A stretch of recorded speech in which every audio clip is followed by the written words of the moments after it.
عشان تعرفوا بس ان انتوا صحابي وبهتم اني ارد على اسئلتكم. انا عامله الفيديو ده علشان ارد على سؤال بنوته. بس في الاول عايزه اشكر اي حد بيتفرج على فيديو ليا او عامل لي سبسكرايب او بيشير فيديوهاتي، واي حد بيكتب لي كومنت حلو. ما تعرفوش انا بتبسط ازاي، بجد شكرا من قلبي. ويلا بينا نرد على السؤال. هما كانوا كذا سؤال بس باختصار هي كانت عايزه تعرف ايه الافضل بين ميلوكين وميلانو فري، وكمان عايزه تعرف استخدامات اكريتين وتاثيره على البشره. هنتكلم الاول عن ميلوكين وميلانو فري. انا كنت اتكلمت عن كل واحد منهم قبل كده في فيديو لوحده، واللي عايزه اقوله لكم ان هما الاثنين ميلوكين وميلانو فري، وكمان في كريم اسمه تريتو سبوت، الثلاثه فيهم نفس الماده الفعاله اللي بتشتغل على التفتيح وعلاج التصبغات، وهي الهيدروكينون. والماده دي على قد فعاليتها وانك هتشوفي منها نتائج سريعه، هي ممكن تدمر لك بشرتك حرفيا لو ما استخدمتيهاش بحذر، لان الاعراض الجانبيه اللي ممكن تسببها لك مش هتعرفي تعالجيها. انت لو عايزه تستخدمي ميلوكين او ميلانو فري لازم تكوني عارفه انهم بيزودوا حساسيه بشرتك تجاه الشمس، يعني الصن بلوك مش اوبشن، كده كده لازم تستخدميه. كمان لو استخدمتي اي واحد منهم بشكل غلط ممكن اصلا يعملوا لك تصبغات، يعني انت تبقي بتستخدميه علشان يعالج مشكله يقوم يزودها. ثالث حاجه لازم تكوني عارفاها انك لازم تستخدميه تحت اشراف طبي،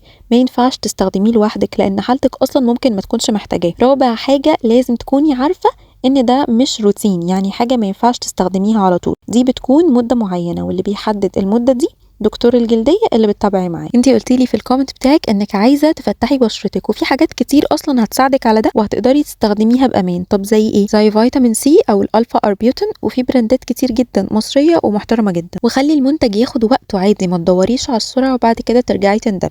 خلينا بقى نتكلم بسرعة عن الأكريتين. والأكريتين هو مادة التريتينوين، واللي هو برضو مشتق من مشتقات فيتامين اي، وده واحد من أحلى الحاجات اللي موجودة في الحياة للبشرة، بس طبعا لو استخدمتيه صح. في الأول لو ما استخدمتيش أكريتين قبل كده لازم تجيبي تركيز ربع مش نص. هقولك بنستخدمه ازاي وبعد كده هقولك السحر اللي بيعمله للبشرة. في الأول لازم تغسلي وشك بالغسول المناسب لنوع بشرتك كويس جدا، وبعد كده بتاخدي منه نقطة صغيرة قوي قد دي وتحطيها على الجبهة وعلى الخد، وبتوزعيه على بشرتك من غير ما تيجي جنب منطقة حوالين العين أو حوالين الفم. وبتحطي بعده كريم مرطب طبي من غير عطور.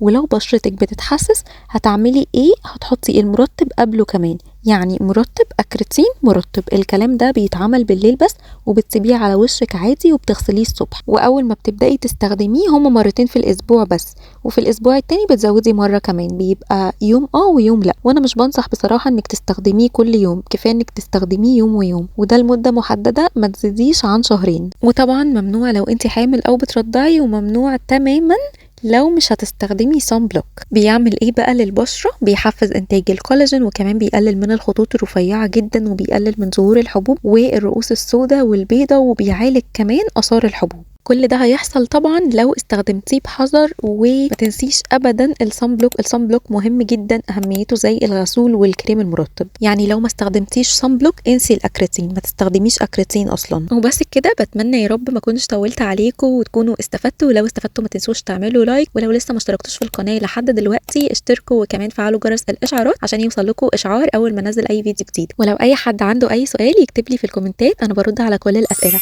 وبس كده، باي باي.